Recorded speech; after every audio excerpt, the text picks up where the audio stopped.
اللہ علیہ وسلم اپنے پیارے ہاتھوں سے مکتب کی بنیاد رکھی جو اس وقت ایک کبوتر کے شکل میں تھا. اس لیے میں کہتا ہوں کہ مکتب ایک مسجد مدرسہ کا نام ہے اور میں اس بات کا تردید کرتا ہوں کہ مکتب بڑے بڑے ڈھیروں کا نام نہیں, مکتب اونچی اونچی عمارتوں کا نام نہیں, مکتب مقید مزین کمروں کا نام نہیں. اگر ایسا ہوتا تو ہم ماں کے گود کو سب سے پہلے مکتب نہیں سمجھتے, کیونکہ جب بچہ آنکھ کھولتا ہے تو زندگی گزارنے کا طریقہ سیکھتا ہے.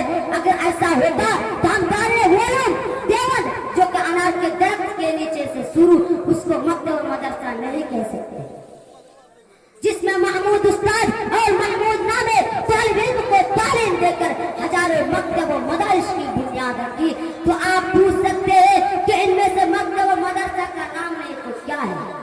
تو پھر میں ایک کہتا ہوں, مکتب وہ ہے جس میں انسان کو انسان بننے کی تعلیم دی جاتی ہے, جہاں سے حقوق اللہ کی ادائیگی سکھائی جاتی ہے, جہاں سے حقوق لباس سکھائی جاتی ہے, جہاں سے زندگی گزارنے کا ڈھنگ سکھایا جاتا ہے, جہاں سے اخلاق کی زندگی کی اصول سکھائی جاتی ہے.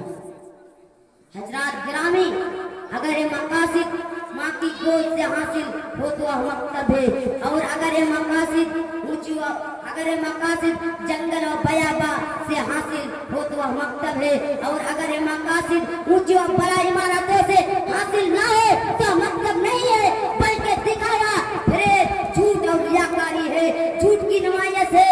للہ للہ للہ, اللہ کے لیے حقائق کو نہ جھٹلاؤ. حضرات گرامی, سمجھنے کی کوشش کیجیے گا, ناراض نہ ہوئیے گا. آج نام نہاد تعلیمی اداروں کی تعمیر میلوں میں پھیلی ہوئی ہے, جس میں ہر قسم کی صورت معاصر کرایا ہے, لیکن ہماری اداروں کی قوت نہیں ہو رہی ہے کہ وہ زمانے کا رخ بدلنے کا, انقلاب برپا کرنے والے, انسانیت کا درد رکھنے والے مسلمان اور اخلاق و جذبہ بلند کرنے والے مسلمان پیدا نہیں ہوئے. میں کس زبان سے کہوں کہ آج فلم کا ایکٹر سود کے تاجر, خون کے قاتل, شہد پرستی, پھانسی کے پجاری پیدا ہوا ہے. محترم حضرات, جب تک تعلیم و تعلم کا صحیح جذبات پیدا نہیں ہوگا اس وقت تک ہمارے سماج کا سوچ تبدیل نہیں ہو سکتا. اس وقت ہمارے صحیح جذبات کوئی کام نہیں آئے گا جب دل میں علم کا طلب ہوتی ہے, جب علم کو عمل کے لیے سکھا جاتا ہے, تب نبی کریم صلی اللہ علیہ وسلم کا کردار شروع ہوتا ہے.